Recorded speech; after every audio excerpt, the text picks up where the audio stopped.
الحمد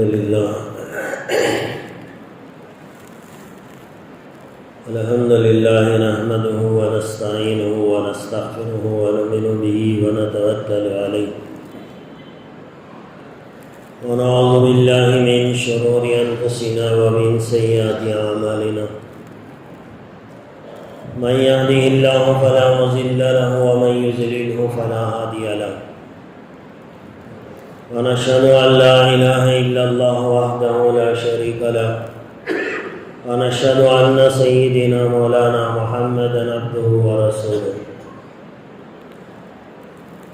قال الله تبارك وتعالى في القرآن المجيد والفرقان الحميد أعوذ بالله من الشيطان الرجيم بسم الله الرحمن الرحيم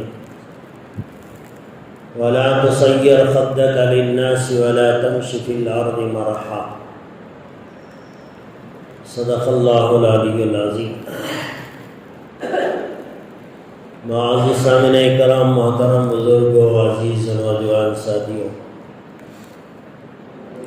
گزشتہ جمعہ آپ حضرات کے سامنے حضرت لقمان حکیم علیہ السلام نے اپنی اولاد کو جو نصیحتیں فرمائی اس میں سے 4 باتوں کا ذکر آپ کے سامنے کیا گیا، اور یہ بات بھی بتائی گئی تھی کہ حضرت لقمان حکیم نے 4 سے زائد باتوں کی نصیحتیں اپنی اولاد کو کی تھی، لیکن 4 باتیں گزشتہ جمعہ آپ حضرات کے سامنے بیان ہوئی۔ اس کے آگے کی جو نصیحتیں ہیں اس کے اندر بھی بہت ساری خیر اور بھلائیاں ہیں۔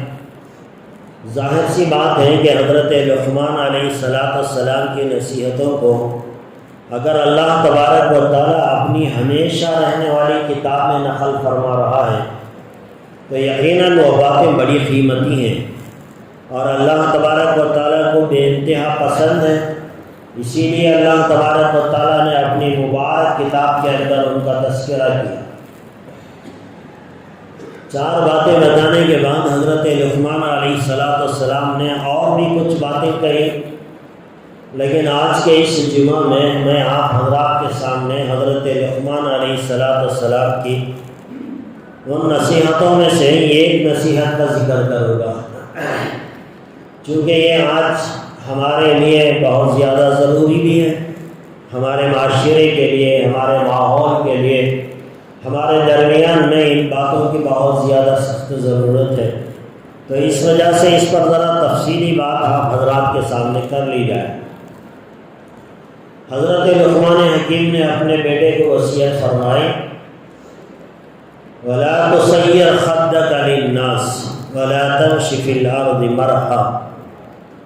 اپنی اولاد کو، جو کہ آخری وقت میں حضرت لقمان علیہ السلام کا آخری وقت تھا جب اپنے بچے کو وہ نصیحت کر رہے ہیں، تو ظاہر سی بات ہے بڑی قیمتی باتیں بتائیں گے، اس لیے کہ باپ دنیا سے جا رہا ہے، بچے ساری زندگی گزارنی ہے، تو بڑے ہی قیمتی باتیں انہوں نے اپنی اولاد کو سمجھائی ہوں گی۔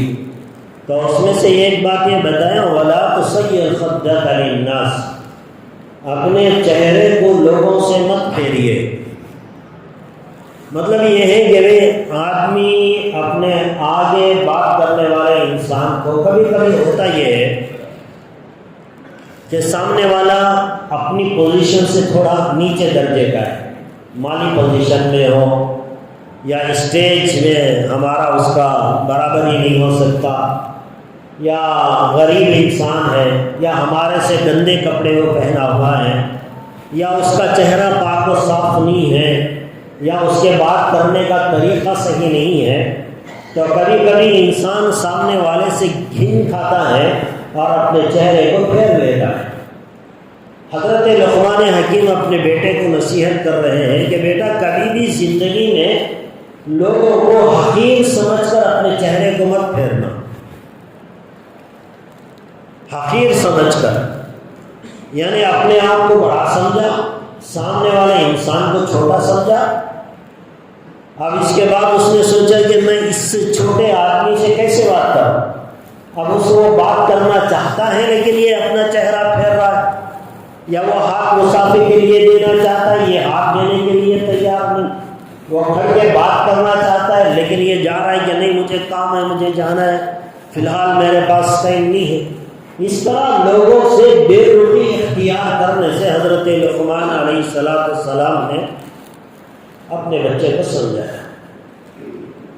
کبھی کبھی ہوتا یہ ہے کہ انسان سامنے والے کو دیکھتا ہے اور اس کے دل میں خیال آتا ہے یہ میرے سے پوزیشن میں چھوٹا انسان ہے، غریب ہے، فقیر ہے، مالداری بھی نہیں ہے، اچھے کپڑے بھی اس نے نہیں پہنا ہے، 4 آدمیوں میں ایسے انسان سے میں بات کروں گا تو میری عزت کیا رہے گی؟ لہٰذا آدمی ایک چھوٹے آدمی سے بات کرنے سے کتراتا ہے، دوسرے کو چھوٹا اور حقیر سمجھتا ہے۔ تو یہ بات سے حضرت لقمان حکیم نے منع کی۔ اور ہوتا یہ ہے کہ اللہ کے نزدیک کون عزت والا ہے، کون مقام والا ہے، اور کس کی شان و شوکت اللہ کے نزدیک زیادہ ہے، یہ تو ہم میں سے کوئی نہیں جانتا۔ دنیا کے اعتبار سے ایک آدمی بڑا پوزیشن والا ہے، بڑی کرسی اس کی ہے، بڑا عہدہ اسے ملا ہوا ہے، دنیا کے اعتبار سے لوگ اسے سلام کرتے ہیں، جہاں جاتا ہے لوگ اسے بیٹھنے کی جگہ دیتے ہیں، لیکن اس کے مقابلے میں ایک دوسرا آدمی بھی ہوتا ہے جس کا کوئی مقام اور مرتبہ نہیں۔ اللہ کے رسول صلی اللہ علیہ وسلم نے فرمایا کہ بعض لوگ دنیا میں ایسے ہوتے ہیں کہ ان کے کپڑے گندے ہوتے ہیں، مطلب پاک صاف نہیں، کلینس نہیں، اور ان کے بال بکھرے ہوئے رہتے ہیں، غبار آلود کپڑے ہیں، دھول پڑی ہوئی ہے کپڑوں پہ، پاک صاف نہیں ہے، بال بھی بکھرے ہوئے ہیں، کوئی انسان ان کو بات کرنا پسند نہیں کرتا۔ لیکن اللہ کے رسول صلی اللہ علیہ وسلم نے فرمایا ایسے لوگ جن کو دنیا میں کوئی عزت دے کر بات نہیں کرتا، لیکن اللہ کی نگاہ میں بعض لوگوں کا مقام اتنا اونچا ہوتا ہے کہ اگر وہ کسی بات پر اللہ کا نام لے کر قسم کھا لے تو اللہ تبارک و تعالیٰ ان کے اس قسم کی لاج رکھ کر ان کی کہی ہوئی بات کو پورا کر دیتے ہیں۔ یعنی دنیا کے اعتبار سے کوئی پوزیشن نہیں، کوئی اس کی بات سننے والا نہیں، تیار نہیں، بازو بیٹھنے کے لیے تیار نہیں، اتنی اس کے اندر وہ کم پوزیشن والا ہے، لیکن اللہ کی نگاہ میں بہت اونچا ہے۔ لیکن اس کا مطلب یہ نہیں ہے کہ ہر گندے کپڑے والا انسان خدا کا برگزیدہ، ایسا نہیں۔ ہر گندے کپڑے والا اللہ کا لاڈیلا نہیں ہو جاتا۔ کہیں آپ نہ یہ سمجھنے لگے کہ بہت سارے ایسے ہیں بہت زیادہ گندے، نہ اللہ نہ رسول، نہ کبھی سجدہ کیا، نہ کبھی نماز پڑھا، بس اپنے آپ کو ایک طرح سے بابا بنا لیا، پان کھا کے کپڑوں پہ تھوک رہا ہے اور کوئی اس کے اندر باقی صفائی کا خیال نہیں۔ آپ اسے سمجھنے لگے کہ یہ بھی اللہ کا بہت بڑا برگزیدہ اور لاڈیلا ہوگا، اس لیے کہ حدیث میں اللہ کے رسول صلی اللہ علیہ وسلم نے فرمایا کہ بعض لوگ ان کے کپڑے پاک نہیں ہوتے، بال صحیح نہیں ہوتے، لیکن وہ اللہ کا نام لے کر کسی بات پہ قسم کھا لے تو اللہ ان کی لاج رکھ لیتا ہے۔ اللہ ایسے بندوں کی لاج رکھتا ہے جو اللہ کی عبادت کرنے والے ہوں، اللہ کو راضی کرنے والے کام کرنے والے ہوں، لیکن مالی اعتبار سے غریب ہو۔ نماز کا پابند انسان ہے، رمضان میں روزے رکھتا ہے، اخلاق اس کے اچھے ہیں، لیکن مال نہیں ہونے کی وجہ سے کبھی پیوند لگے ہوئے کپڑے پہن لیتا ہے، گندے کپڑے پہن لیتا ہے، سود وود کا اسے خیال نہیں رہتا، لیکن اللہ کے نزدیک اس کا مقام زیادہ ہوتا ہے۔ ایسا ہی ہوا اللہ کے رسول صلی اللہ علیہ وسلم کے زمانے میں ایک عورت نے ایک عورت کے دانت توڑ دیے، اور اسلام کا قانون یہ ہے کہ جیسی کرنی ویسی بھرنی، جیسی انسان کو انسان سے تکلیف پہنچی ویسے اس کی سزا دلائی جائے۔ وَالسِّنُّ بِالسِّنِّ، اگر کسی نے کسی کے دانت توڑے ہیں تو شریعت کا قانون یہ ہے کہ توڑنے والے کے بھی دانت توڑ دیے جائے۔ اگر کسی انسان نے دوسرے انسان کا ہاتھ توڑا ہے تو پھر اس کا بھی ہاتھ توڑ دیا جائے۔ یہ اللہ تبارک و تعالیٰ کا ضابطہ اور قانون ہے اور اصول ہے شریعت کا۔ تو اللہ کے رسول صلی اللہ علیہ وسلم کے زمانے میں ایک عورت نے ایک عورت کے دانت توڑ دیے۔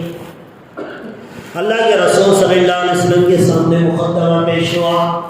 اللہ کے رسول صلی اللہ علیہ وسلم نے شریعت کے موافق حکم دے دیا کہ اللہ کا یہ حکم ہے کہ بھئی تم نے اس عورت کے دانت توڑے ہیں، لہذا جتنے دانت اس کے ٹوٹے ہیں تمہارے اتنے دانت توڑ دیے جائیں۔ غالباً جس عورت نے دانت توڑے تھے، اب جس کے دانت توڑنے کا حکم دیا جا رہا تھا، وہ ان کے ایک چچا غالباً حضرت انس رضی اللہ تعالیٰ عنہ تھے۔ اب جب اللہ کے رسول صلی اللہ علیہ وسلم نے حکم دے دیا کہ ہاں اس عورت کے دانت توڑ دیے جائیں، جتنے اس عورت کے ٹوٹے اس کے بھی توڑ دیے جائیں، توڑنے کا حکم دے دیا۔ لیکن حضرت انس رضی اللہ تعالیٰ عنہ آئے اور ان کی زبان سے نکل گیا، اللہ کی قسم اس کے دانت نہیں توڑے جائیں گے۔ اللہ کے نام کی قسم کھا لی۔ اللہ کے نام کی قسم کھا لینا بہت بڑی چیز ہے، لیکن انہوں نے قسم کھا ڈالی، اور فیصلہ کس نے کیا تھا؟ اللہ کے رسول صلی اللہ علیہ وسلم نے کیا تھا۔ اب اس نے حضرت انس رضی اللہ تعالیٰ عنہ نے قسم کھا لی کہ اللہ کی قسم ہے میری اس بھتیجی کے دانت نہیں توڑے جائیں گے، قسم کھا لی۔ اب ان کی قسم کی لاج اللہ تبارک و تعالیٰ نے رکھی۔ اب جس کے دانت توڑے تھے اس عورت نے فوراً کہہ دیا کہ بھئی انس نے اللہ کے نام کی قسم کھا لی ہے، لہذا میں یہ اپنا کیس اور مقدمہ واپس لیتی ہوں اور میرے دانت توڑنے والی عورت کو میں معاف کر دیتی ہوں۔ اب ان کے دانت ٹوٹنے سے بچ گئے۔ کیسے بچے؟ ایک صحابی نے قسم کھا لی اللہ کے نام پہ، تو اللہ تبارک و تعالیٰ نے ان کی بات کی لاج رکھ لی۔ تو گویا یہ بتانا مقصد ہے کہ دنیا میں ضروری نہیں کہ جو مال پیسے والا، پوزیشن والا، کاؤنسلر ہو گیا، ایم ایل اے ہو گیا، گورنر ہو گیا، پرائم منسٹر ہو گیا، ضروری نہیں کہ اس کا مقام اللہ کے نزدیک بھی ایسا ہی ہو جیسے دنیا والے سے سامنے آتے ہی سلام ٹھوکتے ہیں۔ اللہ کے نزدیک انسان چاہے غریبی ہو، چاہے محتاجی ہو، چاہے اس کے کپڑے گندے میلے کچیلے ہوں، لیکن اللہ کے نزدیک اس انسان کا مقام اور مرتبہ زیادہ ہے اگرچہ کہ وہ پرہیزگار ہو۔ تو اس بنیاد پر یہ بتایا گیا کہ کسی بھی سامنے والے انسان کو حقیر نہ سمجھے، چھوٹا نہ سمجھے، اسے بے عزتی کے ساتھ، بے رخی کے ساتھ اس کے ساتھ بات نہ کرے۔ اللہ کے رسول صلی اللہ علیہ وسلم کے پاس چند مکے کے بڑے بڑے سرداران آئے تھے بات کرنے۔ اللہ کے رسول صلی اللہ علیہ وسلم ان سے بات کر رہے تھے۔ ایک صحابی آئے نابینا، ان کی آنکھیں نہیں تھی۔ اب جب ان کی آنکھیں نہیں تھی تو ان کو معلوم نہیں کہ اللہ کے رسول کس سے بات کر رہے ہیں۔ اب وہ جب آئے اللہ کے رسول صلی اللہ علیہ وسلم سے بات کرنے لگے تو اللہ کے رسول صلی اللہ علیہ وسلم نے ان کو خاموش کرا دیا، ٹھہرو، رکو تھوڑی دیر، ہم تم سے بات کریں گے۔ اللہ کے رسول صلی اللہ علیہ وسلم کی نیت یہ تھی کہ بھئی یہ تو ہمارا آدمی ہے، مسلمان ہے، اب یہ جو بڑے بڑے سرداران آئے ہیں یہ تو بڑے سردار ہیں، ان کو اگر دین کی بات کریں گے، یہ اگر دین میں آ جائیں گے تو دین پھیلنے میں بڑا آسانی ہو جائے گی، اور یہ تو ہمارا آدمی ہے، اپنا ہے، بعد میں اس سے بات کی جا سکتی ہے۔ اللہ کے رسول صلی اللہ علیہ وسلم نے ان صحابی کو بات کرنے سے روک دیا اور مکے کے جو سرداران تھے، کافر تھے، ان سے بات کرنے لگے۔ کون کر رہے ہیں یہ عمل؟ میرے اور آپ کے نبی حضرت محمد رسول اللہ صلی اللہ علیہ وسلم، جن کے صدقے میں اللہ تبارک و تعالیٰ نے اس کائنات کو بنائی، اور اللہ تبارک و تعالیٰ اللہ کے رسول صلی اللہ علیہ وسلم کے اس عمل سے قیامت تک آنے والے مسلمانوں کو سمجھانا چاہتے تھے کہ دیکھو تم نہیں جانتے کہ میرے نزدیک کون سا بندہ میرا پسندیدہ ہے، میرا لاڈیلا کون ہے، کوئی نہیں جانتا۔ اب اللہ کے رسول صلی اللہ علیہ وسلم نے ان نابینا صحابی کی طرف توجہ نہیں کی، ان سے کہا خاموش رہو، تھوڑی دیر رکو، میں بعد میں بات کرتا ہوں، پہلے ان سے بات کرو۔ اب ان سے بات کرنے لگے، وہ چلے گئے۔ اللہ تبارک و تعالیٰ کو یہ ادا پسند نہیں آئی کہ میرا نبی ایک ایمان والا نابینا بات کرنے کے لیے آئے، اس سے بات منہ پھیرے، اور سرداران مکہ جو کہ کافر ہیں ان کی طرف متوجہ ہو کر بات کرے۔ اللہ تبارک و تعالیٰ نے قرآن کریم کی آیت اتار دی، عبس وتولی ان جاءہ الاعمی۔ اللہ تبارک و تعالیٰ نے قرآن کریم کی آیتیں اتار کر یہ بتایا کہ دیکھو وہ کافر ہے، اس کا کوئی مقام نہیں ہے۔ یہ جو کہ نابینا ہے لیکن ایمان والا ہونے کی وجہ سے اس کا مقام ہمارے نزدیک زیادہ ہے، لہٰذا آپ کو چاہیے تھا کہ پہلے اس کی بات سنتے، بعد میں ان کی بات سنتے۔ یہ اللہ کے رسول صلی اللہ علیہ وسلم کو تاکید کی گئی اور ان کے ذریعے سے قیامت تک آنے والے مسلمانوں کو بتایا گیا کہ دیکھو کبھی بھی مالدار اور مالی پوزیشن کی بنیاد پر بات نہ کرو اور کسی بھی غریب انسان کو حقارت اور حقیر نگاہ سے مت دیکھو۔ اللہ کے رسول صلی اللہ علیہ وسلم نے ایک حدیث میں ارشاد فرمایا کسی انسان کے برا ہونے کے لیے یہ کافی ہے، کسی بھی انسان کے برا ہونے کے لیے یہ کافی ہے کہ وہ کسی مسلمان کو حقیر سمجھے، کسی بھی لائن سے، مال کی بنیاد پر ہو، خوبصورتی کی بنیاد پر ہو، اس کے کپڑے کی بنیاد پر ہو، اس کی پوزیشن کی بنیاد پر ہو، یا پھر اس کے گنہگار ہونے کی بنیاد پر ہو۔ آپ نمازی ہیں، نماز پڑھتے ہیں، لیکن ایک آدمی نماز نہیں پڑھتا، آپ اسے حقارت کی نگاہ سے دیکھتے ہیں اور اس سے ذلیل کرتے ہیں، وہ بات کرتا ہے تو آپ اس کی طرف توجہ نہیں کرتے، آپ سمجھتے ہیں یہ تو بے نمازی ہے، گنہگار انسان ہے، میں اس سے کیا بات کروں۔ اب یہ بتایا کہ بھئی گنہگار انسان سے بھی نفرت نہیں کی جا سکتی، حقارت کی نگاہ سے اسے بھی نہیں دیکھا جائے گا، ہاں اس کے گناہ سے نفرت کی جائے گی۔ جیسے آپ ایک انسان کو دیکھیں ہاسپٹل میں پڑا ہوا ہے، آئی سی یو میں رکھا ہوا ہے، بڑی خطرناک بیماری میں مبتلا ہو گیا ہے، ہم اسے ناک سے پھینک ڈالے، منہ سے پھینک ڈالے ہیں، کوئی حرکت نہیں ہو رہی ہے، بڑی بڑی مشینیں اس کے جسم کے اوپر لگا دی گئی ہیں، آپ جا کر دیکھیں گے اس انسان کو، بیمار پیشنٹ کو دیکھیں گے، ظاہر سی بات ہے کہ آپ پیشنٹ سے نفرت نہیں کریں گے، آپ اس کے اوپر ترس کھائیں گے اور آپ کو افسوس ہوگا کہ بھئی اسے کیسی بیماری آ گئی۔ بیماری سے نفرت ہوگی، بیمار سے نفرت نہیں ہوگی۔ سمجھ میں آ رہی ہے بات؟ بیماری سے نفرت ہوگی، بیمار سے نفرت نہیں ہوگی۔ بیمار کو دیکھ کر انسان حسرت کرے گا، افسوس کرے گا، رحم کرے گا، اس کے دل میں رحم کے جذبات پیدا ہوں گے، یار یہ کتنا بیمار ہے، کیسی بیماری نے اسے آ کر گھیر لیا ہے، اللہ کرے اس کی بیماری تو دور ہو جائے۔ تو بالکل یہی معاملہ ایک گنہگار انسان سے، گنہگار انسان ہے، آپ اس کے گناہ سے نفرت کیجئے، لیکن گنہگار کے ساتھ رحم والا معاملہ کیجئے، اس کے ساتھ حسرت والا معاملہ کیجئے، اس کے ساتھ ترس کھانے والا معاملہ کیجئے کہ یہ بے بندہ ہے، فلاں گناہ میں مبتلا ہے، نماز نہیں پڑھتا، اللہ کرے اسے نماز کی توفیق ہو جائے۔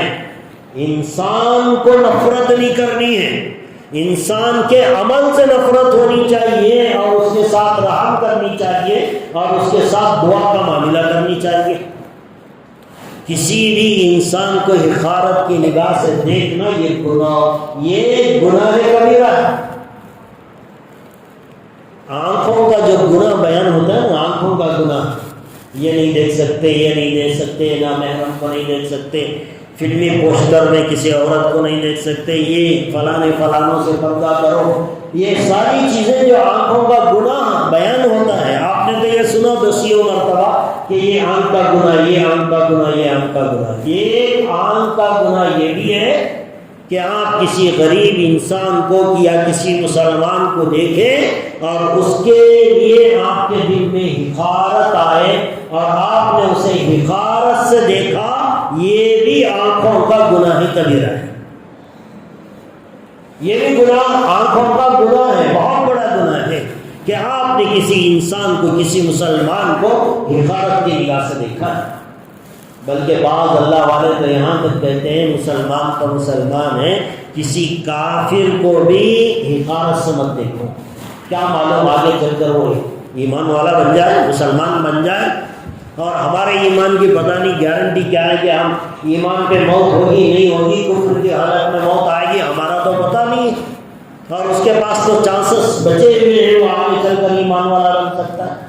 تو ایک کافر کو بھی حقارت کی نگاہ سے دیکھنے کی اجازت اسلام نے نہیں دی. تو پھر ایک مسلمان دوسرے مسلمان کو حقارت کی نگاہ سے کیسے دیکھ سکتا ہے؟ اللہ تبارک و تعالیٰ نے حضرت آدم علیہ السلام کا جو پتلا بنایا، سارے فرشتوں سے کہا اسے سجدہ کرو، سب نے سجدہ کر لیا. ایک تھا شیطان ابلیس، اللہ تبارک و تعالیٰ نے اس سے بھی کہا کہ بھائی میرا حکم ہے اسے سجدہ کرو آدم کو. اب اس کا فرض بنتا تھا، ضروری تھا کہ وہ اللہ کا حکم مانتا اور حضرت آدم کے پتلے کے سامنے سجدہ کرتا. لیکن شیطان نے حضرت آدم کے بنائے جانے پر حقارت کی اور یوں کہا کہ انا خیر من، میں اس سے بہتر ہوں، میں آگ سے بنا ہوں، یہ مٹی سے بنا ہے. حقارت سے دیکھا. شیطان نے حضرت آدم کو حقارت کی نگاہ سے دیکھا. اللہ تبارک و تعالیٰ نے اس کے گلے میں لعنت کا طوف ڈال دیا. قیامت تک کے لیے اس کے اوپر لعنت برستی رہے گی، دنیا میں ملعون ہو کر اتارا گیا. اس کا گناہ کیا تھا؟ اس نے اپنے سامنے والے انسان کو حقارت کی نگاہ سے دیکھا اور یہ سمجھا کہ یہ کمزور ہے، میں اس سے بہتر ہوں. آج بھی اگر کوئی ایمان والا کسی ایمان والے کے بارے میں سوچتا ہے کہ یہ کمزور ہے، اس سے بہتر میں ہوں، تو اس کے عمل میں اور شیطان کے عمل میں کوئی فرق نہیں ہے. اور ایسا سوچنا اور ایسا کرنا یہ گناہ کبیرہ ہے اور یہ تکبر کی نشانی ہے. اور اللہ کے رسول صلی اللہ علیہ وسلم نے ارشاد فرمایا تمام بیماریوں کی جڑ تکبر ہے. تمام بیماریاں مطلب وہ بخار کھانسی نہیں، اندر کے روحانی بیماریاں، اندر کی جو روحانی بیماریاں ہیں ان تمام بیماریوں کی سردار ام الامراض جو ہے وہ تکبر ہے. اور اسی کو تکبر کہتے ہیں کہ ایک آدمی سامنے والے کو چھوٹا سمجھتا ہے تو اپنے آپ کو بڑا سمجھتا ہے. جب میں اپنے آپ کو بڑا سمجھتا ہوں تبھی تو سامنے والے کو چھوٹا سمجھتا ہوں. تو جب یہ چیز آتی ہے تو یہ تکبر ہے. اللہ کے رسول صلی اللہ علیہ وسلم نے ایک مرتبہ ارشاد فرمایا کہ جس کے دل کے اندر رائی کے دانے کے برابر بھی تکبر ہوگا اللہ تبارک و تعالیٰ اسے جنت میں داخل نہیں کریں گے. کتنا رائی کے دانے کے برابر تکبر، گھمنڈ، اپنے آپ کو اچھا، اپنے آپ کو بڑا سمجھنا، یہ جس کے دل میں رائی کے دانے کے برابر بھی آئے گا، اللہ کے رسول صلی اللہ علیہ وسلم نے ارشاد فرمایا ایسا آدمی جنت میں داخل نہیں ہو سکتا. اب حضرات صحابہ اکرام رضوان اللہ تعالیٰ علیہ اجمعین کو پریشانی ہوئی اور انہوں نے سمجھنا چاہا کہ یہ رائی کے دانے کے برابر تکبر کیا ہے، کیسے معلوم ہوگا کہ میرے اندر تکبر نہیں ہے. تو اللہ جزائے خیر دے حضرات صحابہ اکرام کو کہ انہوں نے اللہ کے رسول صلی اللہ علیہ وسلم سے سوال کیا تاکہ معلوم ہو کہ بھئی تکبر کیا چیز ہے، کسے کہتے ہیں تکبر. صحابی نے پوچھا یا رسول اللہ صلی اللہ علیہ وسلم تکبر کیا ہے. پھر ایک صحابی نے پوچھا یا رسول اللہ صلی اللہ علیہ وسلم قیمتی کپڑے پہننا کیا یہ تکبر ہے. اللہ کے رسول صلی اللہ علیہ وسلم نے کہا نہیں، اچھے کپڑے پہننا ہے، اگر اللہ نے مال دیا ہے قیمتی کپڑے پہنو. اللہ کے رسول صلی اللہ علیہ وسلم نے فرمایا اللہ یہ تکبر نہیں ہے، اچھے کپڑے پہن سکتے ہو، یہ تکبر کی نشانی نہیں. پھر صحابی نے پوچھا یا رسول اللہ صلی اللہ علیہ وسلم قیمتی جوتے پہن لینا کیا یہ تکبر کی نشانی ہے. اللہ کے رسول صلی اللہ علیہ وسلم نے فرمایا اللہ قیمتی جوتے پہن لینا یہ بھی تکبر کی نشانی نہیں ہے. اللہ نے مال دیا قیمتی پہنو، لبرٹی پہنو، باٹا پہنو، اس سے بھی زیادہ کاسٹلی والا آئٹم ہے، اللہ نے آپ کو وسعت دیے پہنو. اللہ کے رسول صلی اللہ علیہ وسلم نے فرمایا قیمتی جوتے پہننا بھی تکبر کی نشانی نہیں ہے. پھر اللہ کے رسول صلی اللہ علیہ وسلم سے صحابہ نے پوچھا، کتنی اچھے سوالات تھے، ان کا سوال کرنا ہمارے لیے ایک رہنمائی کا سبق بن گیا. ایک اور صحابی نے پوچھا یا رسول اللہ صلی اللہ علیہ وسلم کیا اچھی سواری رکھنا یہ تکبر کی نشانی ہے۔ آج کے دور میں اچھی گاڑی رکھے، اس زمانے کے اندر تندرست قیمتی گھوڑا رکھ لینا۔ اونٹ عام طور سے سواری ہوتی تھی، جس کے پاس گھوڑا ہوتا تھا وہ ذرا مالدار سمجھا جاتا تھا، گھوڑا رکھنے والا مالدار سمجھا جاتا تھا۔ تو اللہ کے رسول صلی اللہ علیہ وسلم سے پوچھا گیا، یا رسول اللہ صلی اللہ علیہ وسلم، کیا قیمتی سواری رکھنا یہ تکبر کی نشانی ہے؟ اللہ کے رسول صلی اللہ علیہ وسلم نے فرمایا نہیں، یہ بھی تکبر کی نشانی نہیں۔ تو پھر اللہ کے رسول سے صحابہ نے پوچھا، یا رسول اللہ صلی اللہ علیہ وسلم، پھر آپ ہی بتائیے تکبر کہتے کسے ہیں؟ تکبر کی نشانی کیا ہے؟ کہتے کسے ہیں؟ تکبر کیا ہے؟ اللہ کے رسول صلی اللہ علیہ وسلم نے فرمایا دو باتیں، اچھی طرح نوٹ کر لیں، ذہن میں رکھ لیں، اس لیے کہ جس کے دل میں رائی کے دانے کے برابر تکبر ہے، اللہ کے رسول نے فرمایا وہ جنت میں نہیں جائے گا۔ اور تکبر دو باتوں میں فرمایا اللہ کے رسول صلی اللہ علیہ وسلم۔ وہ دو باتیں کیا تھی؟ اللہ کے رسول صلی اللہ علیہ وسلم نے فرمایا پہلی بات یہ ہے کہ حق بات سامنے آئے اسے قبول نہ کرنا۔ حق بات سامنے آ گئی، صحیح بات سامنے آئی، اسے قبول نہ کرنا، اکڑے رہنا، نہیں میں نہیں مانتا، میں نہیں عمل کرتا، یہ تکبر ہے۔ اور دوسری چیز اللہ کے رسول صلی اللہ علیہ وسلم نے ارشاد فرمایا کہ بھئی دوسری چیز یہ ہے کہ کسی دوسرے مسلمان کو حقیر جاننا یہ تکبر کی نشانی ہے۔ ہم اپنے علاوہ کسی اور کو حقیر نہیں سمجھ سکتے، ہم اپنے آپ کو حقیر سمجھ سکتے ہیں۔ یہ تواضع ہے کہ آدمی اپنے آپ کو حقیر سمجھے کہ میں کچھ نہیں، اپنے دل میں ارادہ کرے کہ میں گنہگار ہوں، میں بدکار ہوں، میں سیاہکار ہوں، میں کمزور ہوں۔ یہ انسان اپنے آپ کو تو حقیر سمجھے، اپنے علاوہ دنیا میں کسی بھی انسان کو حقیر نہ سمجھے، اس کا نام ہے تواضع۔ اور اگر کسی کو بھی حقیر سمجھتا ہے اس کا نام ہے تکبر۔ اور جو تکبر کرتا ہے یہ کبھی بھی جنت کے اندر داخل نہیں ہو سکتا۔ اللہ کے رسول صلی اللہ علیہ وسلم نے کھلے ہوئے الفاظ میں بتا دیا۔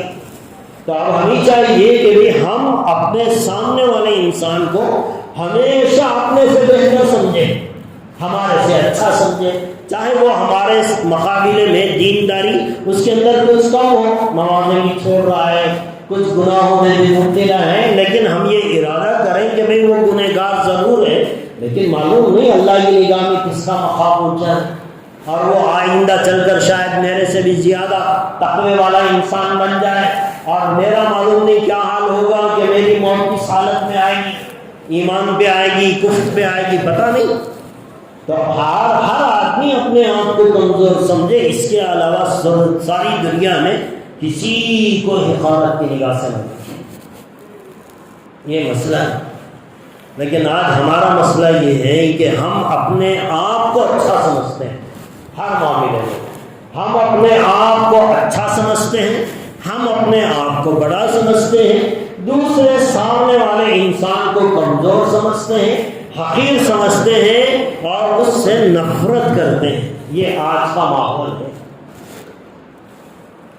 معاف کریں، آج ہمارے اس ملک کے اندر جبکہ مسلمانوں پہ کتنی چاروں طرف سے حالات آ رہے، اور یہاں سے تو مسلمانوں کا صفایا کرنے کی باتیں ہو رہی ہیں کہ مسلمانوں کو نکال دیا جائے یا ان کا قتل عام کیا جائے، مٹا دیا جائے، تاکہ یہاں ایک ہندو راشٹر قائم کیا جائے۔ یہاں تو ہمارے ملک میں مسلمانوں کے دشمنوں نے تو مسلمانوں کا صفایا کرنے کے لیے پلاننگ شروع کر دی ہے، اور باقاعدہ اس کے اوپر عمل بھی ہو رہا ہے، اور وہ اپنے اسپیچز کے اندر اس کے بیانات بھی دے رہے ہیں۔ لیکن اس کے باوجود آج مسلمانوں کی حالت یہ ہے کہ مسلمان خود مسلمان کا دشمن بنا ہے، مسلمان خود مسلمان کا دشمن بنا ہوا ہے۔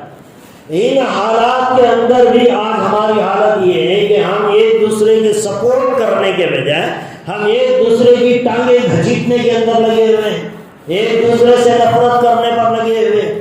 آج ہمارا مسئلہ ہمارے اس ملک میں اتنے کروڑوں کی تعداد میں مسلمان رہنے کے باوجود آج ہماری کوئی ایک سیاسی جماعت بہت بڑی نہیں، کوئی اچھا پوزیشن اس ملک کے اندر مسلمانوں کا نہیں، کوئی اچھا جو ہے مقام مسلمانوں کا، حالانکہ اتنی بڑی تعداد میں ہمارے سے بھی کم میجارٹی میں رہنے والی قومیں، ان کا ایک مقام ہے، ان کی بات پر وزن ہے۔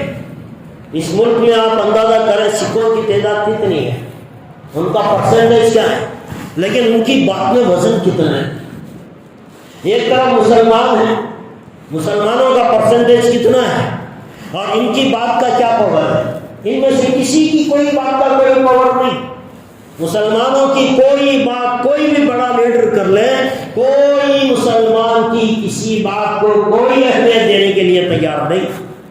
وہی سکھوں کی بات ہو جائے، حکومت ایکشن میں آ جاتی ہے کہ بھائی ہاں کچھ کرنا چاہیے، انہوں نے بات کی ہے۔ آخر کیوں آج مسلمانوں کی یہ حالت کیوں ہے کہ اتنی بڑی تعداد میں ہونے کے باوجود بھی آج مسلمان جو ہے کامیاب کیوں نہیں ہو رہے، ان کا مقام کیوں نہیں ہو رہا؟ اس کی سب سے بڑی وجہ یہ ہے کہ آج ہم خود مسلمان ہی مسلمانوں کو نیچا دکھانے پر تلے ہوئے ہیں۔ یہ ہمارا معاملہ ہے۔ ہوتا یہ ہے کہ اگر کوئی مسلمانوں نے مشورہ کیا کہ بھئی کچھ کام کرنا ہے، ملک کے اعتبار سے ایک سیاسی پارٹی بنائیں گے تاکہ مسلمانوں کے ووٹ ڈیویٹ نہ ہو، کچھ بھی ایسا، میں ایک مثال دے رہا، کچھ ایسا سوچ کر کہ بھی مسلمانوں کا کچھ کرنا ہے تو ایک پارٹی بنائیں۔ اب اس پارٹی کو ختم کرنے کے لیے غیروں کی ضرورت نہیں پڑے گی۔ اب اس پارٹی کو ختم کرنے کے لیے غیروں کی ضرورت نہیں پڑے گی، اس لیے کہ ان کو معلوم ہے کہ بھئی ان کا ہی کوئی آدمی کھڑا ہوگا، اس کے اپوزٹ ایک اور مسلمان کی پارٹی بنائی جائے۔ اب اگر اس مسلمان کی پارٹی کے اپوزٹ میں کوئی کھڑا ہوگا تو لوگ کہیں گے کہ بھی مسلمان کی پارٹی تھی، اچھی پارٹی تھی، خواہ اس کی دشمنی کیوں کر رہے ہو؟ اب اسے ختم کرنے کا آسان راستہ یہ ہے کہ ایک اور پارٹی مسلمان کی بنا دی جائے۔ اب جب دو پارٹیاں مسلمانوں کی ہو جائیں گے، مسلمان ڈیویڈ ہو جائیں گے، ووٹ تقسیم ہو جائیں گے، نہ یہ آئے گا نہ وہ آئے گا، بیچ میں سے تیسرا نکل کر ابھر کر آئے گا۔ یہی چال ہو رہی ہے ہندوستان جب سے آزاد ہوا آج تک۔ مسلمان کا دشمن غیر نہیں، معاف کیجیے، مسلمان کا دشمن مسلمان ہے۔ مسلمان کوئی کام کرنے کے لیے آگے بڑھے، چار آدمی آئیں گے اس کی ٹانگیں کھینچنے کے لیے۔ اگر اسے کچھ مقام مل رہا ہے، کچھ اچھا کام کر رہا ہے، لوگوں کو اندر اگر ان لوگوں کی واہ واہ ہو رہی ہے، اب ان کی مخالفت تو نہیں کر سکتے۔ مخالفت کریں گے تو لوگ گالیاں دیں گے کہ بھئی یہ اچھا کام کر رہا تھا، اس کی مخالفت کیوں کر رہے ہو؟ مخالفت نہیں کریں گے، ایک دوسری پارٹی بنائیں گے اور کہیں گے ہم بھی اچھا کام کریں گے، یہ کریں گے۔ اب دونوں مسلمان تقسیم ہوں گے، ان کی طاقت ٹوٹ جائے گی۔ یہی ہو رہا ہے آج تک کی ہندوستان میں، اور آج بھی ہو رہا ہے، اور ہمارے اپنے شہروں میں ہو رہا ہے۔ یہ چیزیں ہو رہی ہیں، دوسرے کی طرف کیا نگاہ اٹھائیں، سارے ملک کے یہی حالات ہیں۔ کہیں بھی دیکھ لیجیے، جمعیت علماء دو ٹکڑوں میں تقسیم ہو گئی، تبلیغی جماعت دو حصوں میں تقسیم ہو گئی، ساری بڑی بڑی جماعتیں دو حصوں میں تقسیم ہو گئی۔ ہر آدمی اپنی ایک جماعت، اپنی ایک پارٹی، اپنی ایک کمیٹی بنانا چاہتا ہے۔ ہم بھی کوئی کر رہا ہے، کرنے دیں، اس کا سپورٹ کریں، نہیں ہمیں بھی کریں گے، ہمارا بھی نام ہونا ہے۔ تو ہم نے بھی ایک پارٹی بنائی، ہماری بھی ایک کمیٹی بنے گی، ہماری بھی ایک تنظیم بنے گی، ہم بھی کریں گے۔ نتیجہ کیا نکلے گا؟ نہ یہ کامیاب ہوں گے نہ وہ کامیاب ہوں گے، دونوں ختم ہو جائیں گے۔ یہی معاملہ چل رہا ہے۔ میں آپ کو بتاؤں، ہمارے شہر چنتامنی میں ویسے تو پہلے سے، بہت پہلے سے یہاں دارال محمد پور کا مدرسہ چل رہا ہے، کئی سالوں سے چل رہا ہے، الحمدللہ بچے حافظ بھی ہوتے ہیں، نکلتے ہیں، پڑھتے ہیں۔ اس کے بعد ایک اور مدرسہ بنا چنتامنی میں۔ خیر چلو ٹھیک ہے بھائی، یہ محمد پور شہر کے باہر کا مدرسہ تھا، چلو ایک اور مدرسہ بنا، اور وہاں بھی بچے آ گئے، چلو ٹھیک ہے، اب وہ بھی مدرسہ چل رہا ہے۔ ابھی اس مدرسے کو بنے ہوئے چند سال یہ بھی نہیں گزرے تھے، ایک اور صاحب آ گئے، کہا میں بھی ایک مدرسہ کھولتا ہوں۔ مٹھائی کا ڈبہ لے کر، 4-5 آدمیوں کو ساتھ میں لے کر ہمارے پاس آئے تھے، ہم علماء تھے، ہمارے پاس آئے تھے، اگر کہا کہ حضرت ہمیں بھی ایک مدرسہ کھولنا چاہتے ہیں۔ میں نے کہا ضرورت کیا ہے؟ بھائی مدرسہ کھولنا ہے، کام کتنا اچھا ہے، دیکھنے کے اعتبار سے ہر چیز اچھی نظر آئے گی، ہاں بھائی کام بہت اچھا ہو رہا ہے، یہ بھی تو اچھا ہی کام کر رہا ہے۔ اب مدرسہ کھولنا کون سا برا کام تھا؟ اب انہوں نے کہا، میں پوچھا ضرورت کیا ہے؟ کہا نہیں بچوں کو پڑھانا ہے۔ اچھا یہ جو محمد پور کا مدرسہ انہوں نے سولڈ آؤٹ کا بورڈ لگا دیا، ہاؤس فل کا بورڈ لگا دیا کہ اب ہم جو ہے وہ بچے داخلہ نہیں کرائیں گے، یا پھر ایک اور مدرسہ آلریڈی چنتاونی میں چل رہا ہے، کیا انہوں نے یہ اعلان لگا دیا کہ اب ہم داخلہ نہیں لیں گے؟ اب اگر دونوں جگہ نہیں ہے تو پھر چلو ٹھیک ہے، ضروری ہے کہ ایک اور مدرسہ کھولا جائے، لیکن وہاں بھی ایڈمیشن ہو رہے ہیں، یہاں بھی اچھی خاصی جگہ موجود ہیں، استاد ہیں، مدرسہ قائم ہے، بچوں کا داخلہ ہو سکتا ہے، تو پھر ایک اور مدرسے کی ضرورت کیا ہے؟ لیکن نہیں کر رہے، 3 سال سے زیادہ کا عرصہ گزر گیا، وہ آج تک بھی پھر رہے ہیں۔ وہ جمعیت علماء کرناٹک کے پاس جاتے ہیں کہ ہمارے مدرسے کے لیے تصدیق دو، وہاں کے لوگ ہمیشہ فون کرتے ہیں کہ بھائی اس مدرسے کے بارے میں تصدیق دو گے تو ہم ان کو لیٹر دیں گے، لیکن 3 سال سے لٹک رہے، آج تک ہم نے ان کو تصدیق نہیں دی۔ کیوں نہیں دی؟ کیوں نہیں دی؟ اس لیے کہ آلریڈی ایک مدرسہ چل رہا ہے، تمہارے مدرسے کی ضرورت نہیں ہے۔ اگر بچوں ہی کو پڑھانا، بچوں ہی سے اگر تمہاری ہمدردی ہے تو داخل کرو اس مدرسے میں، استاد ہیں، پڑھانے والے ہیں، رہنے کے لیے جگہ ہے، چلاؤ مدرسہ۔ لیکن یہ چلے گا پارٹیزم، یہ چلے گا 2 ٹکڑے کرنا، یہ چلے گا قوم کو تقسیم کرنا۔ ہم نے 3 سال ہو گئے، ہم نے آج تک ان کی تصدیق نہیں دی، اور آج بھی وہ بغیر تصدیق کے مدرسہ چلا رہے ہیں۔ اب جہاں کہیں بھی وہ چندہ کرنے کے لیے جاتے ہیں، بنگلور کا تصدیق پوچھتے ہیں، ان کے پاس بنگلور کا تصدیق نامہ نہیں ہے۔ ہم نے کیوں نہیں دیا؟ تاکہ قوم نہ ٹوٹے، یہ آپس میں ٹکڑے ہوگا، وہ بھی چندہ کرے گا، یہ بھی چندہ کرے گا، یہ دونوں آپس میں ٹکرائیں گے، نہ یہ مدرسہ چلے گا نہ وہ مدرسہ چلے گا۔ آج تک ہم نے اسے تصدیق نہیں۔ تو دوستوں کوئی بھی کام آج تک ہمارے ملک کے اندر ایسی حالت میں قوم برباد ہوئی ہے، ایک آدمی ایک خیر کا کام لے کر کھڑا ہوتا ہے تو یا تو اس کا سپورٹ کریں، نہیں کر سکتے، یا تو اس کا ساتھ دیں، نہیں دے سکتے، کم از کم خاموشی اختیار کریں۔ مخالفت کرنے کی جرت تو کسی کو نہیں ہوتی، اچھا کام چل رہا ہے تو اس کی جرت نہیں کر سکتا کہ کوئی آدمی مخالفت کرے، لیکن دوسری پارٹی دوسری کمیٹی بنا لے، ہاں بھی ہمیں بھی وہ کام کر رہے، اچھا کام، ہمیں کیا برا کام کر رہے، اچھا۔ اب یہ اس نام کے ساتھ جب دوسری کمیٹی وجود میں آئے گی تو یہاں قوم تقسیم ہوگی۔ جو پہلے سے خیر کا کام چل رہا تھا اس کے اندر رکاوٹیں پیدا ہوئی۔ میں اشارہ کر رہا ہوں آپ کو کہ شہر چنتاونی کے اندر الحمدللہ گزشتہ 5 سال سے یہ غریب بچیوں کی شادیوں کا انتظام ہو رہا ہے، بہت سارے لوگوں کی امداد بھی ہوتی ہے، مدد بھی ہوتی ہے۔ 5 سال سے تقریباً 100 شادیاں ہماری ہوئی ہیں، اور یہ اچھا کام چل رہا ہے، لوگ بھی اس سے خوش ہیں، 100 کی شادیاں ہوئی، کتنے گھرانے بس گئے۔ شہر چنتاونی کے باہر بھی لوگوں کی زبانوں پہ چنتاونی کے مسلمانوں کی تعریف، کمیٹی کی تعریف نہیں ہوتی، کون کمیٹی کا صدر، کون سیکرٹری، ان کو کچھ نہیں معلوم، باہر والوں کو ان کو اتنا معلوم کہ بھئی چنتاونی کے مسلمانوں نے بڑا اچھا کام کیا ہے کہ 5 سال سے وہ غریب بچوں کی شادیاں کر رہے ہیں۔ نام کمیٹی کا نہیں آتا، پورے شہر کے مسلمانوں کی عزت کا مقام آتا ہے۔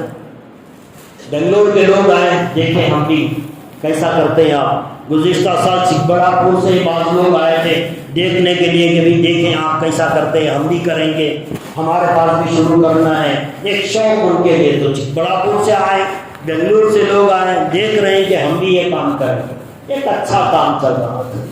اور میں آپ کو بتاؤں، سرینواس پور میں ہمارے سے پہلے یہ کام چل رہا ہے، کولار میں ہمارے سے پہلے یہ کام چل رہا ہے، بنگلور جامع مسجد میں ہمارے سے پہلے یہ کام چل رہا ہے۔ جب چنتاونی میں یہ کام شروع ہوا تو میں بذات خود سرینواس پور گیا، وہاں جو کمیٹی تھی ان کے ساتھ بیٹھ کر ڈسکس کر کے کیسا آپ کرتے ہیں، کیا چیزیں دیتے ہیں، کیسا نظام ہے، وہ ساری چیزیں وہاں سے معلوم کیا۔ پھر بنگلور جامع مسجد سے رابطہ کیا، پھر ان سے بات چیت کی، پھر یہ مشورہ کر کے ایک کمیٹی بنا کر اس طرح کا یہ کام انجام دیا ہمارے سے پہلے سرینواس پور میں سال میں 1 مرتبہ شادیاں ہو رہی ہیں. ہمارے سے پہلے شہر کولار میں سال میں 1 مرتبہ شادیاں ہو رہی ہیں. لیکن آج تک سرینواس پور میں شادیاں کرانے کی دوسری کمیٹی نہیں بنی. ان کو ارادہ ہے بھائی چلو چل رہا ہے کام اچھا ہے چلو کریں گے. کولار کے اندر ایک کمیٹی ہے، حالانکہ انجمن کمیٹی بہت بڑی کمیٹی ہے کولار کی، پورے کولار ڈسٹرکٹ کولار کے اندر ان کا دبدبہ ہے، ان کی بات مانی جاتی ہے. لیکن انہوں نے اس کے اندر انٹرفیئر نہیں ہوا. بھائی ایک کمیٹی ہے شادیاں کرنے کی وہ کر رہی ہے، کوئی دوسری کمیٹی وجود میں نہیں آئی کہ ہم بھی شادیاں کریں گے. جب ایک کام ایک کمیٹی کرتی رہے گی تو وہ خیر سے چلتا رہے گا. لیکن جب چنتا ہونے میں 5 سال گزر گئے تو اب 5ویں سال میں ایک اور کمیٹی وجود میں آئی. اب انہوں نے کہا ہم بھی شادیاں کریں. قوم کا درد اب آ گیا. 5 سال پہلے کہاں تھا آپ کا درد؟ 5 سال پہلے آپ کے غریب بچیوں کی فکر کرنے والے آپ کہاں تھے؟ جب یہ 5 سال اتنی شادیاں ہو گئی، اچانک آپ کو غریب بچیوں سے اتنی ہمدردی پیدا ہو گئی اور آپ نے کہا کہ ہم 3 مہینے میں 1 مرتبہ شادیاں کریں گے. اب یہ 3 مہینے کی کمیٹی بنی، چند مہینے یا چند سال گزریں گے، انہی میں سے ایک اور کمیٹی وجود میں آئے گی. وہ کہیں گے کہ ہم مہینے میں 1 کریں گے.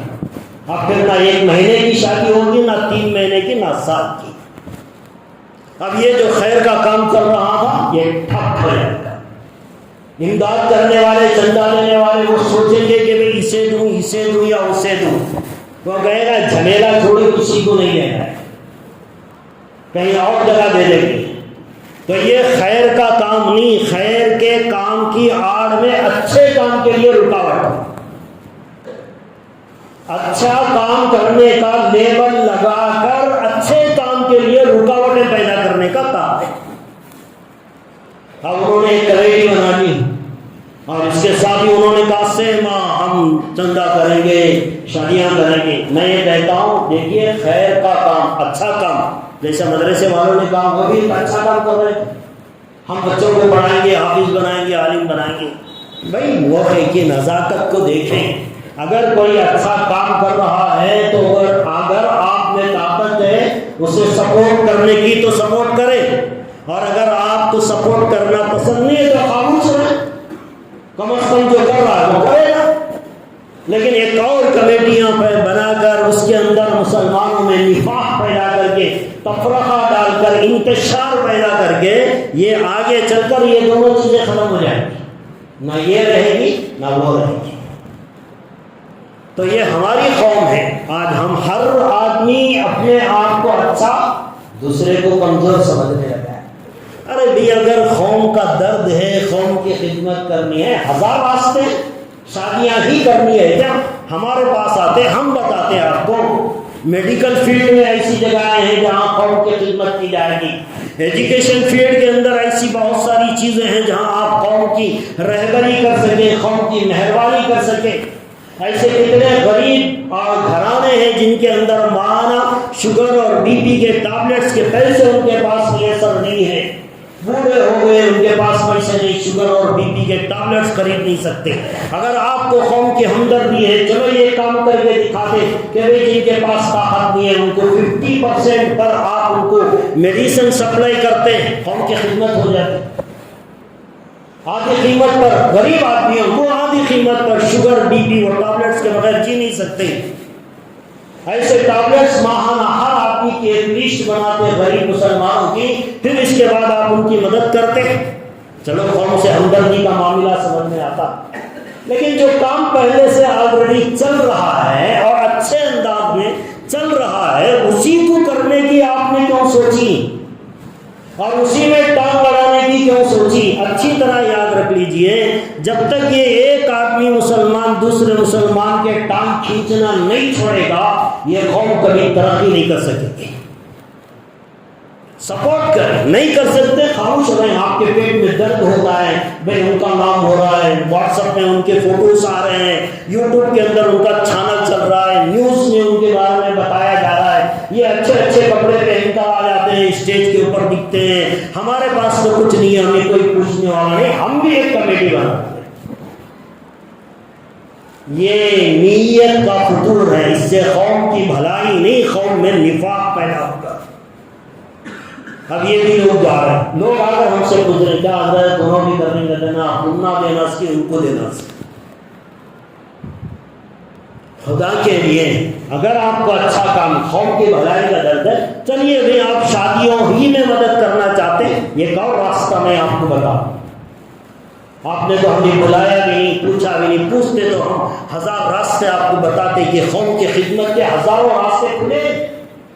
قوم تڑپ رہی ہے کہ ان کو ضرورت ہے سہارا دینے والوں کی۔ ہم تو مکمل شادیاں کراتے، بعض گھرانے ایسے شادی کا ڈیٹ فکس ہو جاتا ہے، 1 2 4 دن باقی رہتے ہیں، بیرو کا انتظام نہیں ہوا، پلنگ کا انتظام نہیں ہوا، کھانے کا انتظام نہیں ہوا۔ اب ان کی پوری تیاری ہو گئی، 2 4 کام اٹک گئے ہیں، اب وہ در بدر کی ٹھوکریں کھا رہے ہیں۔ اور ہمارے پاس جو ہے وہ ہم ایسی مدد نہیں کرتے، ہمارے پاس مکمل شادیاں کرتے ہیں۔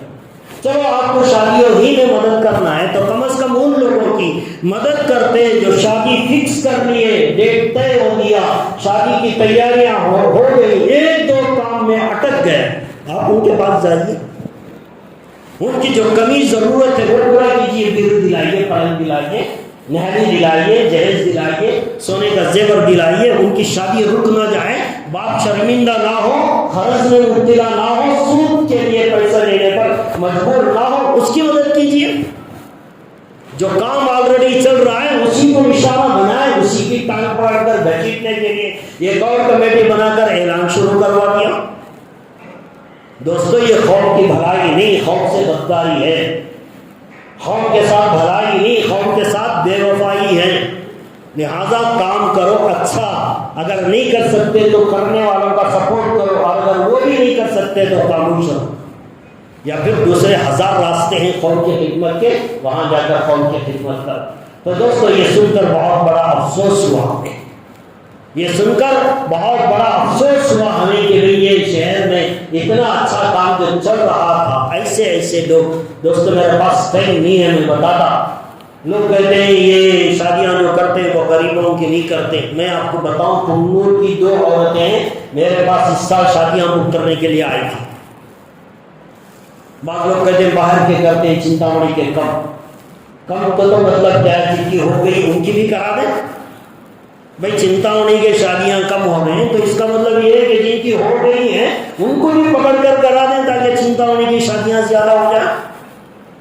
چاہے وہ کسی بھی علاقے کی بچی کیوں نہ ہو، مسلمان بچی ہیں تو وہ یا تو ہماری بہن ہے یا پھر ہماری بیٹی ہے۔ کل کو وہ کسی غیر کے ساتھ جائے گی، چاہے وہ آندھرا کی ہو، تمل ناڈو کی ہو، کرناٹکا کی ہے، وہ ہماری بہن، ہماری عزت ہے۔ 2 عورتیں آئی تھی میرے پاس شادی بک کرانے کے لیے بنگلور سے، وہ آئے تھے مانگنے کے لیے سرینواس پور میں ہمارا پوسٹر دیکھے شادیوں کا، ان کو وہاں کے موزن صاحب نے سمجھایا تو وہ فوراً جو ہے ہمارے پاس آئے، ہمارے پاس دیکھ لیا، ہم نے شادی بک کر دی ان کی۔ بڑے واقعے سے آئے تھے وہ، اب شادیاں ان کی میں نے بک کر لی، ان کا جو ڈاکیومنٹس منگانا تھا وہ ساری چیزیں میں نے منگا لی، اب وہ سارے ڈاکیومنٹس طے کر لیا، عصر سے پہلے عصر کے وقت تھا، اب وہ شادی پورا بک کر لینے کے بعد جب میں مغرب کی نماز کو یہاں آیا تو 2 عورتیں یہاں گیٹ کے باہر کھڑی ہیں۔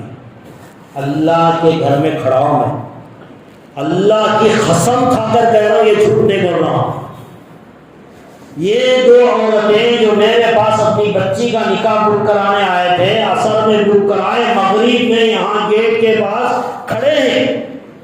میں ان سے پوچھا کہ بھائی تمہاری تو ہم نے شادی طے کر لی ہے، پھر یہاں کیوں کھڑے ہو؟ تو وہ 2 عورتیں کہنے لگی حضرت واپس جانے کے لیے پیسے نہیں ہیں، کچھ پیسے تھے سفر کر کے آ گئے، واپس گاؤں جانے کے لیے پیسے نہیں ہیں، اب یہاں کچھ بھیک مانگیں گے، وہ پیسوں کے ذریعے سے ہم واپس کنور واپس جائیں گے۔ اللہ کی قسم حق اللہ کے گھر میں کھڑا ہو کر کہہ رہا ہوں میں، اور آپ کہتے ہو چنتامڑی کیس کرو گے، باہر کے نقل کرو۔ اب ان کا ایشو جو نئی کمیٹی، کیا تو یہ کھونا نا، کیا تو یہ کھونا نا بھی نئی چیز پیدا کرنا، کیا تو یہ ایشو بنا ہے تو نئی کمیٹی بنتی ہے، بغیر ایشو کے کہاں سے بنے گی وہ؟ اب انہوں بولے نہیں باہر کے کرنی چنتامنی کے نہیں کریں. اب یہ باہر کی یہ قوم کی حالت ہے, واپس جانے کے لیے ان کے پاس پیسے نہیں. یہ کیا خواب اپنی بچیوں کی شادیاں کر پائیں گے؟ اگر ہم ایسی بچیوں کی شادیاں کرتے ہیں تو کیا کوئی گناہ کا کام کرتے ہیں؟ آپ کا پیسہ اگر ایسی بچی کے پیچھے اس کی زندگی کھڑے کرنے میں لگتا ہے تو کیا یہ اللہ کو پسند نہیں آئے گا؟ تو دوستو یہ اس نفاق سے باہر آئیے, اس انتشار سے باہر آئیے. یہ دوسری کمیٹی عجیب انسان ہے یار. کمیٹی بنانے والوں نے بنا دیا اور اس کے پیچھے سپورٹ کرنے والے بھی کھڑے ہو گئے. تعجب ہوتا ہے, اتنا سینس نہیں ہے انسانوں کو کہ بھئی وہ چل رہا ہے, آلریڈی چل رہا ہے, آپ کی کیا ضرورت ہے, اتنا نہیں سمجھا سکتے. اور آج ہمارے اندر اتنی جہالت اور اتنی بے وقوفی ہے کہ آج اگر میں کہوں ہمارے شہر چنتامنی میں کوئی خدا کا دعویٰ کرے, میں خدا, اگر کوئی یہاں خدا کا دعویٰ کرے تو میں سمجھتا ہوں اس کے پیچھے بھی لوگ چلیں گے. یہ قوم کی حالت ہے. کمیٹی بنانے والوں کی تو اللہ رحم کرے, ان کے پیچھے چلنے والے اچھا کام کر رہی سنا چلو ان کو بھی کریں. ان کو کیا ہو گیا؟ کل کو کوئی آدمی اپنے آپ کو خدا بنائے, رسول بنائے, جھوٹے نبی دنیا میں پیدا ہو رہے ہیں. ایک آدمی کے بارے میں تحقیق چل رہی ہے میری چنتامنی میں, اس آدمی نے ایک نئی نبوت, نئے نبی کے پرچار کر رہا ہے, لیکن ابھی اس کے بارے میں ٹوٹل ثبوت ہمارے پاس اکٹھے نہیں ہوئے. جب اکٹھے ہو جائیں گے اس کی فوٹو کے ساتھ آپ کے سامنے بیان کریں گے. اور آج حالت یہ ہے کہ جھوٹے نبی بھی پیدا ہو رہے ہیں اور ان کی بھی دعوت دی جا رہی ہے, لوگ ان کے بھی پیچھے جا رہے ہیں. جو جہاں بلایا وہاں بھاگے چلے جا رہے ہیں. اللہ نے عقل نہیں دی, سینس نہیں دیا, آپ کو سوچنے کا مادہ نہیں دیا, کیا صحیح کیا غلط. اتنی کھوپڑی میں بات کیوں نہیں آتی؟ تو دوستو یہ چھوڑیے, قوم کو سدھاریے. قوم اگر اچھا کام کرتی ہے تو اسے سپورٹ کیجیے. اس میں تفرقہ اللہ کے واسطے مت ڈالیے, ورنہ قوم ابھی بہت ٹکڑے میں بٹ چکی ہے اور بڑھ جائے گی. ابھی گڑے میں گر چکی ہے اور گر جائے گی.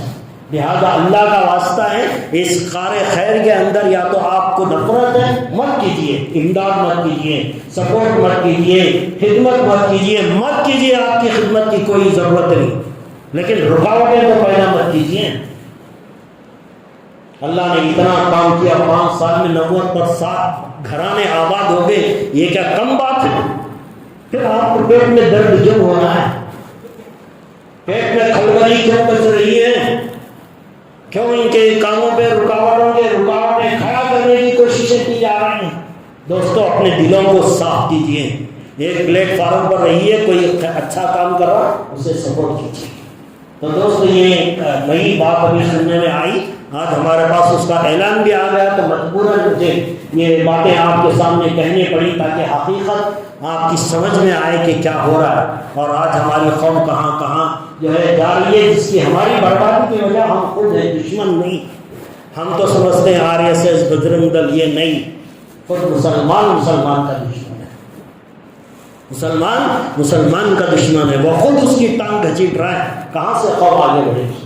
لہٰذا دوستو ان چیزوں کو سمجھیے اور اچھی جگہ پہ آپ اپنا پیسہ بھی لگائیے, قوم کی مدد کیجیے, قوم میں تفرقہ ڈالنے کی کوشش نہ کیجیے. تو ایک بات یہ ہے دوستو آپ کے سامنے کرنی تھی جو میں نے آپ کے سامنے کہی. اب اس کے بعد اللہ کی مرضی ہے, جو ہوگا وہ دیکھا جائے گا. وہ بھی کر لیں, ہم بھی کریں گے انشاءاللہ. وہ تو جو چالو ہے وہ تو چلے گا اور اللہ تبارک و تعالیٰ انسان کی نیت کا فیصلہ کرے گا. لہٰذا دوستو ایک تو یہ بات تھی, یہ بات تو یہاں ختم ہو گئی. آخر میں ایک ضروری اعلان آپ کے سامنے کرنا ہے. وہ یہ ہے کہ آپ لوگوں کو شاید معلوم ہو, آج سے 2 سال پہلے میں نے آپ حضرات کے سامنے بڑی تفصیل سے دارالعلوم دیوبند کا تعارف کرایا تھا. دارالعلوم دیوبند, اس کی تعارف کی کوئی ضرورت نہیں, ساری دنیا کے اندر فیمس ہے. دنیا کا کوئی چپا ایسا نہیں ہے جہاں دارالعلوم دیوبند کا پڑھا ہوا عالم دین کی خدمت نہ کر رہا ہو. آپ عرب میں چلے جائیں, دبئی میں چلے جائیں, کہیں بھی ساؤتھ افریقہ میں چلے جائیں, انگلینڈ آسٹریلیا میں چلے جائیں, دنیا کے چپے چپے کے اندر وہاں آپ کو قاسمی ملے گا, دارالعلوم دیوبند کا پڑھا ہوا استاد وہاں ملے گا. آج بھی اس ملک کے اوپر اگر کسی مدرسے کی گرفت ہے تو وہ دارالعلوم دیوبند کی ہے. جب بھی کوئی نیا مسئلہ پیدا ہوتا ہے تو دارالعلوم دیوبند کے فتوے پر عمل کیا جاتا ہے. یہ ایشیا کا سب سے بڑا مدرسہ ہے جہاں ہزاروں کی تعداد میں لوگ قرآن اور حدیث کا علم حاصل کرتے ہیں اور اس کے لیے کوئی انکم کا سورس نہیں رکھا ہے. اللہ کے بندے اللہ کی راضی کرنے کے لیے اس کا چندہ دیتے ہیں اور اس کا خرچ چلتا ہے. آپ کو سن کر بڑا تعجب ہوگا، سالانہ خرچ اس کا 42 کروڑ روپے ہے سالانہ خرچ مدرسے کا، اور یہ سب عوام کے چندے سے چلتا ہے. جس کا پیسہ اس مدرسے میں لگ جاتا ہے یقیناً وہ بہت بڑا خوش نصیب ہے کہ وہ پیسہ مدرسے میں لگے گا تو وہ مدرسے سے جو ساری دنیا میں اس ملک میں خیر پھیلے گا وہ سارا ثواب اس کے حصے میں بھی آئے گا. دارالعلوم دیوبند ایک مشہور اور معروف دینی ادارہ ہے اور یہ انگریزوں سے اس ملک کو آزاد کرانے میں بھی دارالعلوم دیوبند ہی کا بہت بڑا ہاتھ ہے. آج بھی غیروں کی نظر میں سب سے زیادہ کھٹکتا ہے تو دارالعلوم دیوبند ہے. آج بھی وہاں اللہ والے رہتے ہیں، اللہ والوں کی صحبتیں ہوتی ہیں اور ان کے تعلق سے ساری دنیا میں دین پھیلتا ہے. دارالعلوم دیوبند کے ایک سفیر ہیں مولانا، آپ کے پاس آئے ہیں. اس سے پہلے بھی 2 سال پہلے آپ اسی مسجد میں اعلان کیا. سوچا تھا ہر سال میں ایک مرتبہ یہاں اعلان ہو جائے، لیکن 2 سال جو کہ لاک ڈاؤن میں پڑا تھا اس وجہ سے وہ حضرت بھی نہیں آ سکے. دارالعلوم بھی بند تھا. اب الحمدللہ دارالعلوم بھی کھل گیا ہے. مولانا تشریف لائے ہیں. آپ اگر اپنی ذاتی ہی اعتبار سے رسید بھی کٹانا چاہیں تو بھی کٹائیں، یا ایسے ہی چادر میں بھی چندہ ڈالنا چاہیں تو ڈالیں. لہٰذا آپ سے گزارش ہے کہ یہ دارالعلوم دیوبند سارے ایشیا کا سب سے بڑا مدرسہ ہے، اس کی بھرپور مدد کرتے ہوئے جائیں. اللہ تبارک و تعالیٰ سے دعا ہے اللہ مجھے بھی آپ کو بھی بلکہ سارے مسلمانوں کو خیر کے کاموں کے اندر زیادہ سے زیادہ حصہ لینے کے ہم سب کو توفیق عطا فرمائے. ہم سب کا خاتمہ ایمان پر فرمائے. آمین و آخر دعوانا الحمدللہ.